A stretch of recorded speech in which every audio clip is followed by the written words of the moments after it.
Bismillahirrahmanirrahim. Assalamu alaikum everyone.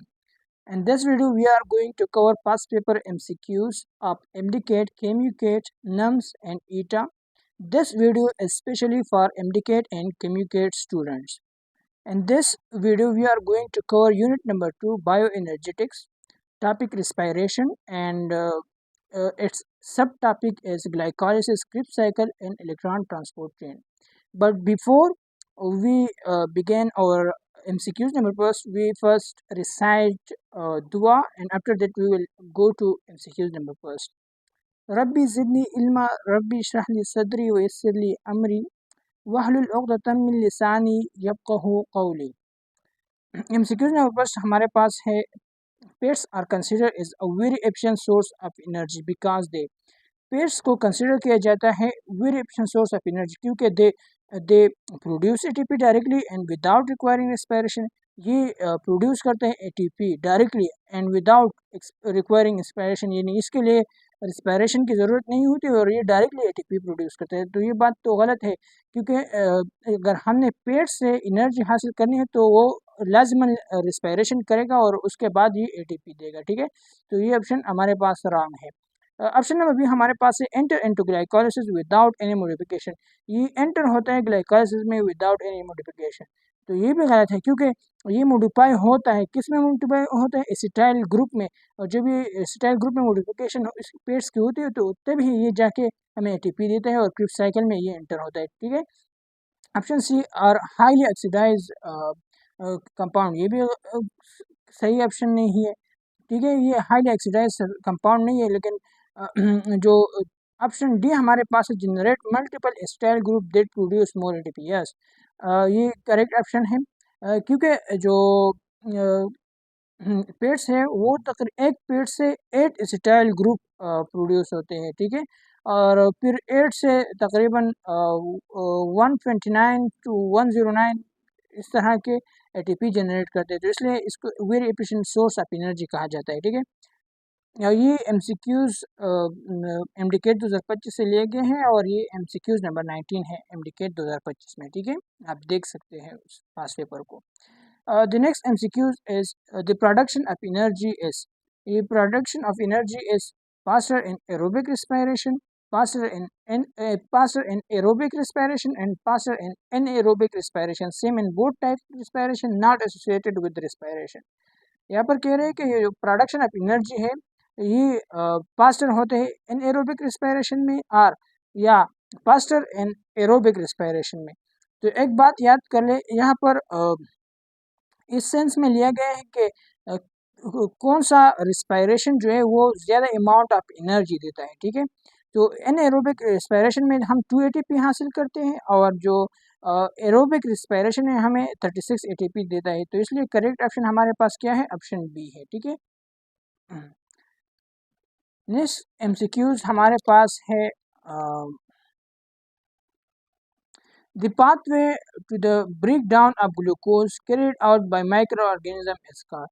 वो pathway जो जिसमें ब्रेकडाउन ऑफ ग्लूकोज होती है carried out by micro organism, लेकिन ये माइक्रो ऑर्गेनिज्म में हो तो इसको कहा जाता है। ये MDCAT 2024 से यहाँ पर जो करेक्ट ऑप्शन है वो नन ऑफ द अबव है क्योंकि अगर हम इस MCQs को देखें, अगर सेल्यूलर एक्सपायरेशन की तरफ आए हम, ठीक है, सबसे पहले सी नंबर ऑप्शन को डिस्कस करते हैं। तो सेल्यूलर रेस्पिरेशन यूनिवर्सल टर्म है और ये यहाँ पर माइक्रो ऑर्गेनिज्म की बात की है, तो इसलिए ये ऑप्शन ठीक नहीं है। और अगर लैक्टिक एसिड फर्मेंटेशन पे आ जाए या अल्कोहलिक फर्मेंटेशन पे आ जाए तो यहाँ पर कह रहे हैं कि the pathway to the break down of glucose, ठीक है, ग्लूकोज की ब्रेक डाउन की बात कर रहे हैं। अगर ये ग्लाइकोलाइसिस की बात कर रहे होते तो फिर लैक्टिक एसिड फर्मेंटेशन और अल्कोहलिक फर्मेंटेशन ठीक होता, लेकिन यहाँ पर क्या कह रहे हैं कि the pathway to the break down of glucose carried out by micro, तो इसलिए हमारे पास जो सही ऑप्शन होता है, करेक्ट ऑप्शन, वो ऑप्शन नंबर डी है। ठीक है, नेक्स्ट MCQs की तरफ बढ़ते हैं। नेक्स्ट MCQs नंबर 4 हमारे पास है which of the following is five carbon compound and Krebs cycle. यहाँ पर कह रहे हैं कि विच ऑफ द फॉलोइंग, ये जो ऑप्शन नीचे दिए गए हैं इनमें से कौन सा पाइप कार्बन कंपाउंड होता है एंड क्रीप साइकिल। ठीक है, क्रीप साइकिल में इनमें से कौन सा पाइप कार्बन कंपाउंड होता है? तो इसमें हमारे पास जो अल्फा कीटोग्लिटरेट है, वो करेक्ट ऑप्शन है। ठीक है, इसको मैंने अब समझाया था, वहाँ पर मैंने आपको ये मेंशन भी किया था कि आपने इस कार्बन की तादाद को लाजिमन याद करना है और इसको गौर से देखना है। ठीक है, ये केमिकेट 2023 में आया था। नेक्स्ट एमसीक्यूज हमारे पास है, which type of respiration take place in mitochondria. यहाँ पर कह रहे हैं कि यहाँ पर टाइप ऑफ रिस्पायरेशन दिए गए हैं और ये कह रहे हैं कि इनमें से कौन सा रिस्पायरेशन माइटोकॉन्ड्रिया में होता है। Option A link reaction, no ये तो no no sorry, link reaction yes, ये लिंक रिएक्शन जो है ये माइटोकॉन्ड्रिया में होता है। ठीक है, क्रिप्स साइकिल भी माइटोकॉन्ड्रिया में होता है, इलेक्ट्रॉन ट्रांसपोर्ट चेन भी माइटोकॉन्ड्रिया में होता है, इसलिए all of the above option ठीक है। सिर्फ एक स्टिप जो है रिस्पायरेशन में जो माइटोकॉन्ड्रिया में नहीं होता वो साइटोप्लाज्म में होता है, साइटोसोल में होता है। ठीक है, और वो हमारे पास क्या है, ग्लाइकोलाइसिस है। ठीक है, नेक्स्ट एमसीक्यूज हमारे पास है, what is the number of carbon atom in pyruvic acid. ये 2023 ईटा में आया था कि विट what is the number of carbon atom in the pyruvic acid. तो पायरुविक एसिड में कितना नंबर ऑफ कार्बन होते हैं। ठीक है, तो इसमें करेक्ट ऑप्शन हमारे पास बी है। ठीक है, इस कार्बन के तादाद को आपने लाजिमन याद करनी है। ठीक है, नेक्स्ट एमसीक्यूज हमारे पास है, if oxygen is available the complete break down of glucose produce ATP molecule and prokaryotes. यहाँ पर जो नोटिस करने वाले पॉइंट है वो ये है कि यहाँ पर प्रोकैरियोट को मेंशन किया गया है। ठीक है, ये नम्स 2022 से लिए गए हैं। यहाँ पर देखिए, इफ ऑक्सीजन इज अवेलेबल, या कह रहे हैं कि ऑक्सीजन अवेलेबल है, तो ये क्या है, एरोबिक रिस्पायरेशन है। तो टू तो ऑप्शन तो गया, क्योंकि वो एनएरोबिक में होता है और एरोबिक रिस्पायरेशन वो होता है जो ऑक्सीजन के प्रेजेंस में होता है। तो एक बात आपने यहाँ से टिक कर ली कि ये एरोबिक रिस्पायरेशन है। द कंप्लीट ब्रेक डाउन, अब यहाँ कह रहा है कि complete break down of glucose produce ATP molecule and prokaryote. अब यहाँ पर प्रोकैरियोट की बात करें तो इसमें करेक्ट ऑप्शन हमारे पास ऑप्शन ऑप्शन हमारे पास ऑप्शन सी है, 38 है। ठीक है, no no sorry, option B है, सॉरी सॉरी, ये ऑप्शन सी ही ठीक है। ठीक है, ऑप्शन सी क्यों ठीक है, यहाँ पर देखें कि जो अगर यहाँ पर यूकैरियोट की बात की होती तो फिर वो क्या होती, क्या होते, फिर करेक्ट ऑप्शन 36 होता। यहाँ पर एक्सप्लेनेशन दिया गया है, एक्सप्लेनेशन में कह रहे हैं कि in prokaryotes the full 38 ATP are produce. हमने वहाँ पर बुक में आपको बताया था मैंने कि यहाँ पर 36 लिखा है, लेकिन ब्रैकेट में उसके साथ क्या लिखा था, 38 लिखा था। तो वहाँ पर मैंने इसको बहुत अच्छी तरह से एक्सप्लेन किया है। ठीक है, and prokaryote the full 38 ATP are produce. ठीक है, कि प्रोकैरियोट में कितने 38 ATP produce, because there is no mitochondrial membrane loss. क्योंकि जब ग्लाइकोलाइसिस होता है, ठीक है, और पायरुविक एसिड बनते हैं, तो वो जब वहाँ पर जब NADH2 बनता है, तो जब वो माइटोकॉन्ड्रियल मेम्ब्रेन को एंटर करता है तो वो क्या करते हैं, एक NADH2 जो है, एक NADH2 वो एक एटीपी मॉलिक्यूल को लॉस करता है। लेकिन ये किसके केस में होता है, वो ये यूकैरियोट के केस में होता है, क्योंकि वहाँ पर टू मेम्ब्रेन होता है। लेकिन यहाँ पर प्रोकैरियोट की बात करें तो प्रोकैरियोट में ये लॉस नहीं होता। ठीक है, उसमें 38 की 38 एटीपी बनते हैं। लेकिन अगर यहाँ पर यूकैरियोट आता तो फिर करेक्ट ऑप्शन हमारे पास बी था, लेकिन यहाँ पर प्रोकैरियोट आया है, तो इसलिए करेक्ट ऑप्शन हमारे पास क्या है, ऑप्शन सी 38 है। ठीक है, नेक्स्ट एमसीक्यूज नंबर 8 हमारे पास है, the in product of glycolysis and aerobic respiration is. यानी एरोबिक रिस्पायरेशन में इन प्रोडक्ट हमारे पास क्या है, तो ये करेक्ट ऑप्शन हमारे पास क्या है, ऑप्शन सी है। ग्लाइकोलाइसिस में हमारे पास क्या होता है, ग्लूकोज से पायरुविक एसिड बनता है ना, पायरुवेट बनता है ना, इसलिए हमारे पास करेक्ट ऑप्शन क्या है, ऑप्शन सी है। नेक्स्ट एमसीक्यूज नंबर 9 हमारे पास है, which component enter into mitochondria after glycolysis।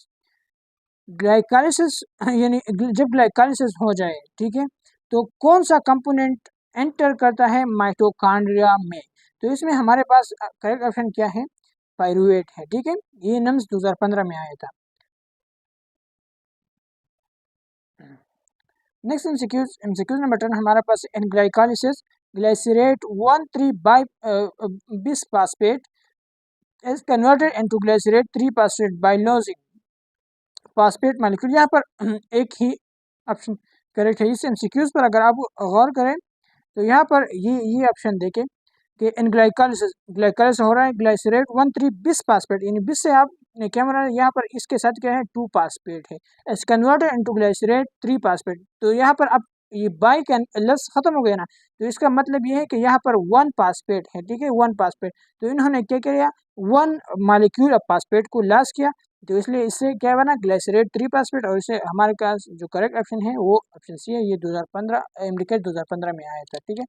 Next MCQs हमारे पास है malate malate is oxidise by, ठीक है, मिलेट को ऑक्सीडाइज कहते हैं by to oxaloacetate and Krebs cycle, यानी मिलेट जब ऑक्जेलो एसीटेट में ऑक्सीडाइज होता है तो वो कौन ऑक्सीडाइज को करता है, इसमें ऑप्शन करेक्ट ऑप्शन क्या है एनएडी है, ठीक है।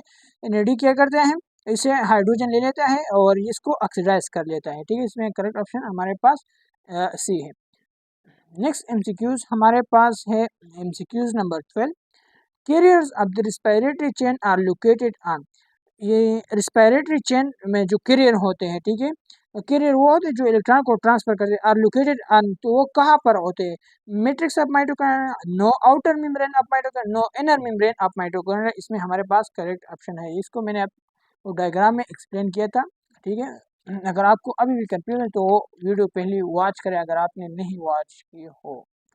नेक्स्ट एमसीक्यूज नंबर 13 हमारे पास है in aerobic respiration most of the ATP is synthesis during, यानी एरोबिक रिस्पायरेशन हो रहा है, मोस्ट ऑफ द एटीपी कहाँ पर सिंथेसिस होते हैं, during oxidation of pyruvic acid, no यहाँ पर नहीं होता, सबसे ज़्यादा जो एटीपी से सिंथेसिस होती है वो इलेक्ट्रॉन ट्रांसपोर्ट चेन में होती है, ठीक है, क्योंकि यहाँ पर क्या होते हैं जो कोएंजाइम होते हैं एनएडी और एपीडी, इसकी क्या होती है इससे एटीपी बनती है, वो ज़्यादा अमाउंट ऑफ एटीपी बनती है, तो इसलिए यहाँ पर जो है ज़्यादा अमाउंट ऑफ एटीपी प्रोडक्शन होती है, ठीक है। नेक्स्ट जो एमसीक्यूज है वो टॉपिक एनाएरोबिक रिस्पायरेशन से है, और एमसीक्यूज नंबर 14 हमारे पास है the number of ATP produce in aerobic respiration is, यानी एरोबिक रिस्पायरेशन में कितने एनाएरोबिक रिस्पायरेशन में कितने एटीपी प्रोड्यूस होते हैं, ये केमिकल 2023 में आया था, इसमें करेक्ट ऑप्शन हमारे पास सी है, ठीक है, ये 2 एटीपी प्रोड्यूस करते हैं। नेक्स्ट एमसीक्यूज हमारे पास है which of the following organism is responsible for cellular respiration, यहाँ पर कह रहे हैं कि कौन सा ऑर्गेनिज रिस्पॉन्सिबल है सेल्युलर रिस्पायरेशन, इसमें करेक्ट ऑप्शन हमारे पास क्या है माइटोकॉन्ड्रिया है, इसको power house of the cell भी कहते हैं, ठीक है। नेक्स्ट एमसीक्यूज नंबर 16 हमारे पास है an alcoholic fermentation ATP molecule are produce from one glucose molecule, यानी कह रहे हैं कि अल्कोहलिक फर्मेंटेशन हो रहा है तो how much ATP molecule are produce from one glucose, एक ग्लूकोज मॉलिक्यूल से कितने एटीपी सिंथेसिस हो गए, तो वो हमारे पास 2 है, क्योंकि ये भी एनाएरोबिक रिस्पायरेशन है, ठीक है, एनाएरोबिक रिस्पायरेशन की एक टाइप है।